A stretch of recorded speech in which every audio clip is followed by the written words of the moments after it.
There is only 30 minutes gap between another international flight, but however, the Air India people are waited the flight and we are running and catching the flight. Otherwise, we could have also reached yesterday night only, yesterday evening only. So, we can happen. Some things are not in our hand. So, now I invite my dear friend, Professor Dr. Lawrence Arogyasamy, and both the Lawrences are nearby. So I am welcoming him to give the guest of honor speech. Thank you, sir. Can you play the slides, sir? Very good morning, dear my homeland people here. Okay, of course, my roots come from India as well, and thank you, Professor Prakash, for inviting for this forum, for this conference, and once again, I'm very honored to be here, a part of today's discussions. So I'm going to share with you two things. One is, of course, my topics on the AI, HR, and sustainability. My research area is more on HR. So we are now thinking about how to prepare ourselves, especially the workforce, the new generations, on how they're adopting AI and also reaching the sustainability. The second point for today's, I will have some opportunities because my university offering certain scholarship, so I will share this for the for you all. Okay, you can consider this probably. It's more on the PhD scholarships. Okay. I'm from University Technology Petronas. I don't know how many of you know about this. This is an oil and gas company and very popular, and we are the first university in Malaysia right now. Thank you, sir. Thank you. And I'm also honored to be a part of their growth. So that is about it. Okay, as a key point for today, I have 5 elements to touch. One is the nexus of AI and HRD. Probably we will think about how HR is worked with AI. Today's in any technology, of course, India known for the IT and also AI and all this. But all this for the people. Without us, there's no AI, no IT. So the AI is assisting the people. So we are the workforce, we are the future generations. The Gen Z is coming up. So how is this AI going to change the platform of the workforce? That's my first point. Second is about sustainability in HRD, empowering future workforce. Then the third point is the AI and sustainability. It's a symbiotic relationship.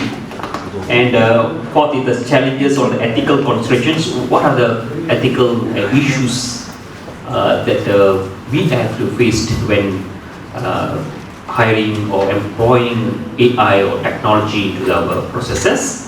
And the last is untying discipline for sustainable future.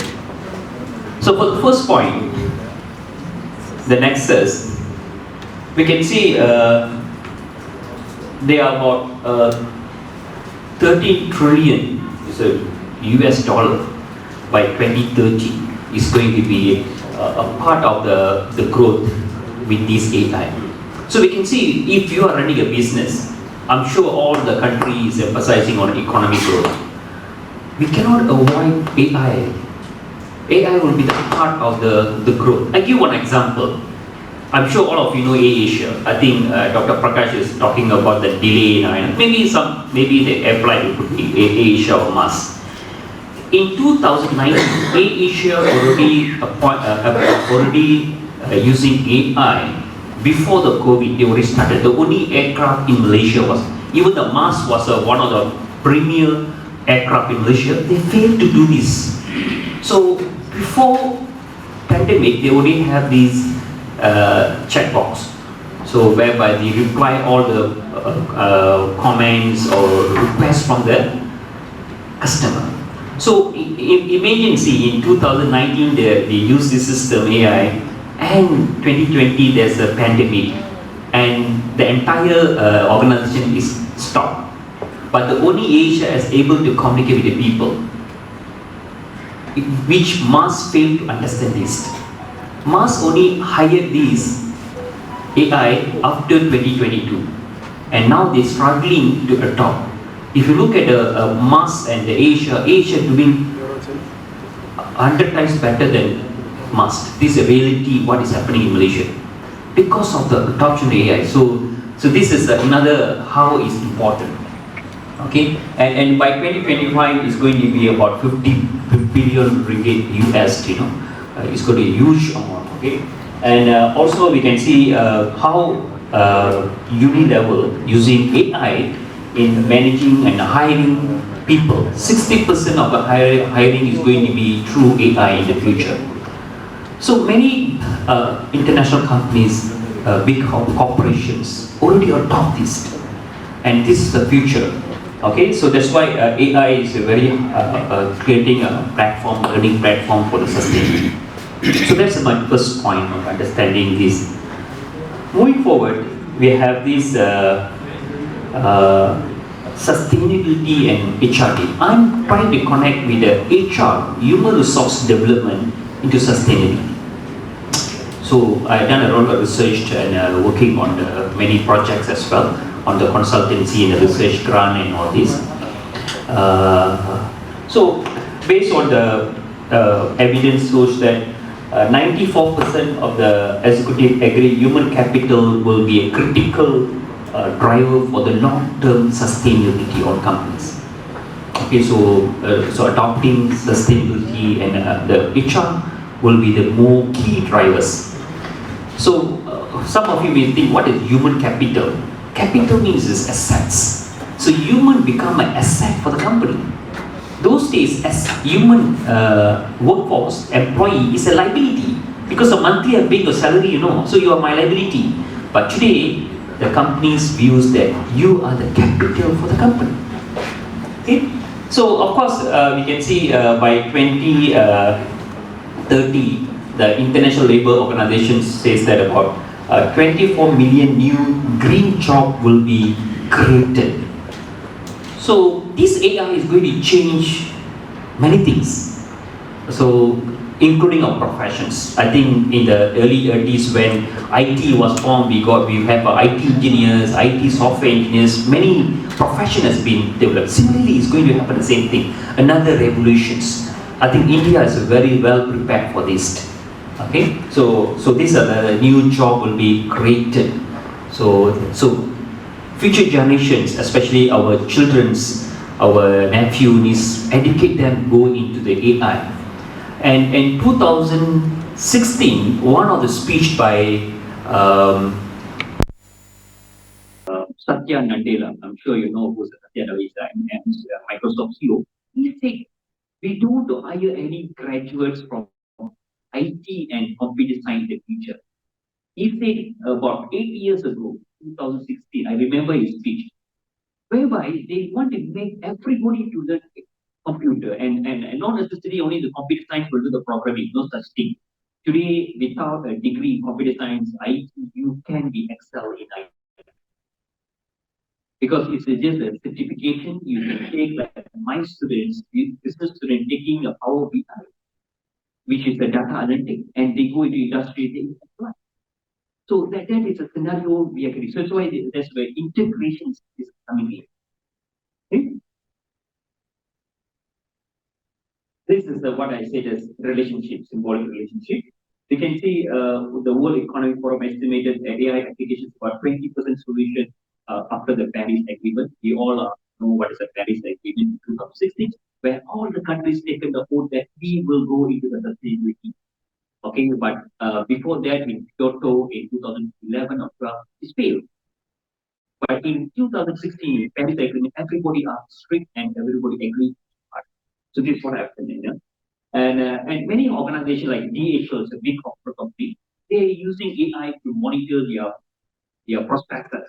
When you send any product to India to Malaysia, they're able to track where exactly the location of your product. So this is how AI has been assisting us in our daily process. Okay, and also we can see AI is going to reduce the green emissions. carbon emissions.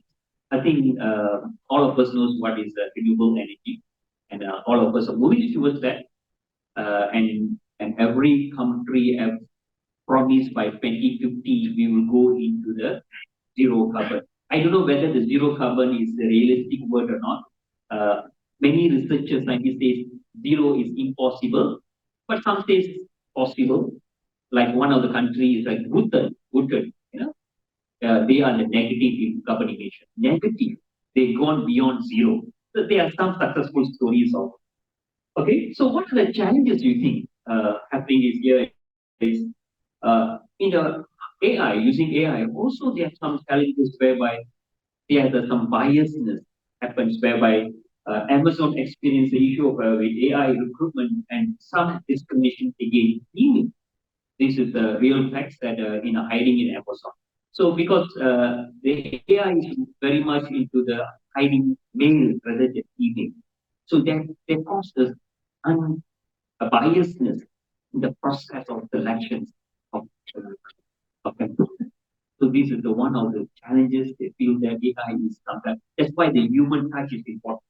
Human touch is important in any applications, to view that in the good decision making. Okay?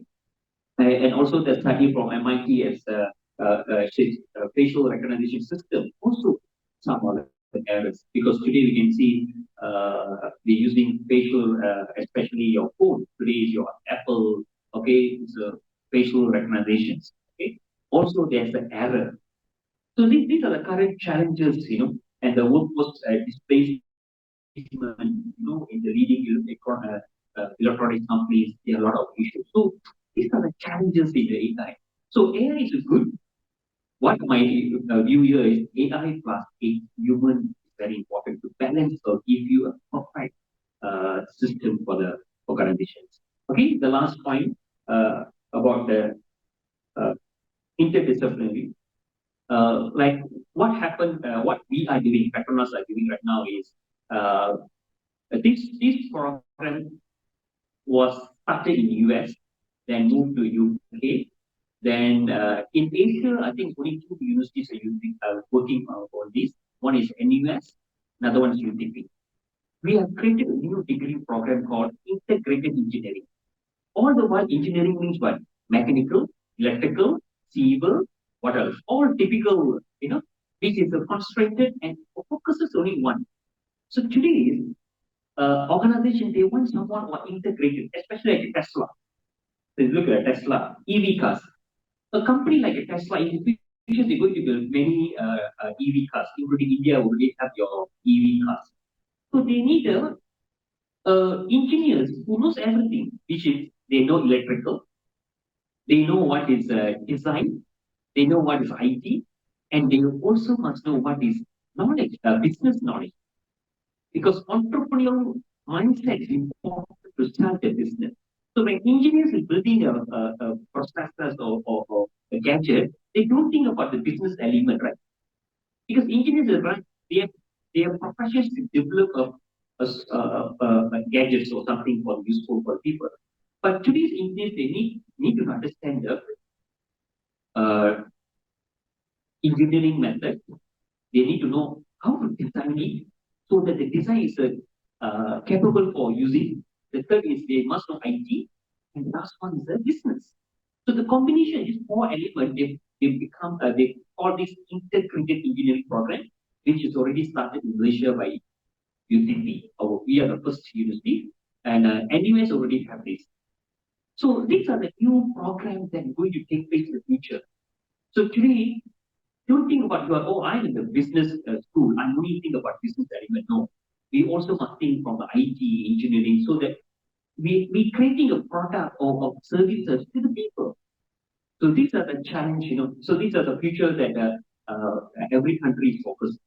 Okay, as a conclusion for today's sharing, okay, I would like to say the HR, AI, HR, and sustainability must work together to achieve this uh, sustainability. I think my previous speaker also by name, same name, Lawrence, Professor Lawrence, they said about C, S, G, D, A, of course, when we talk about sustainability, there are three components, which is the ESG, okay? Environmental, social, and governance. So these are three tools upholding the sustainability. So whenever you produce any products or anything, think about these three elements. The environmental, how it's going to create to the environmental. What is a social community? How we going to use? Finally, is from the governance point, from the regulatory, from the regulations. I'm also closely working with Energy Commission Malaysia, whereby they're going to have carbon tax soon in Malaysia. Similarly, I think India also will pick up all these. So the carbon tax is become realistic another few years at a time, okay? Where you use excessive carbon for your operations, you have to pay the tax to the government.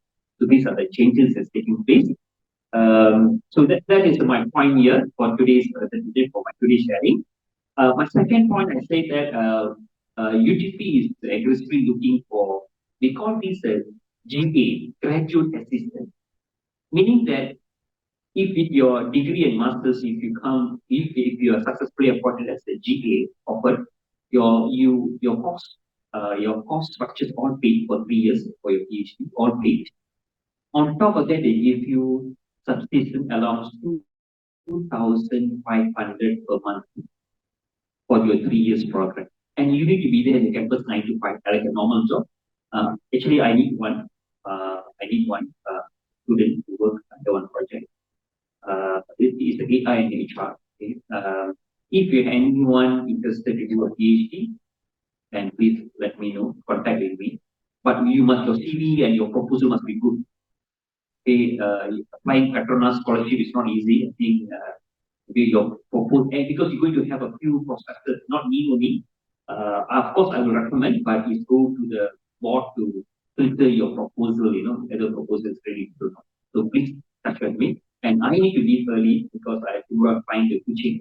So maybe after lunch I will leave. So anything we can have a discussion after. Thank you very much. Oh, do you have any questions? Okay. Thank you very much. Again, thank you, Dr. Prakash, for having me here. Hope I can continue journey with the global. This is my first appearance in the global research conference. Probably I will journey with you more and more. Thank you very much. Bye. Oh, sure. Thank you. I have enough time to give everyone.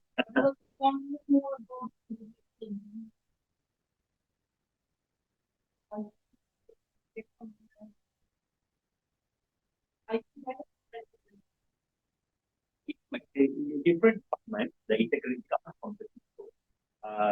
So of course, I play a role in developing that because fire my expertise on the entrepreneurship. So now the program is already implemented.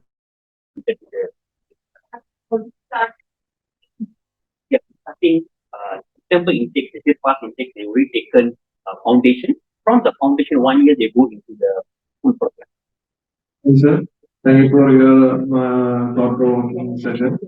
You have pointed out very well with respect to the integration of AI and it's a huge application.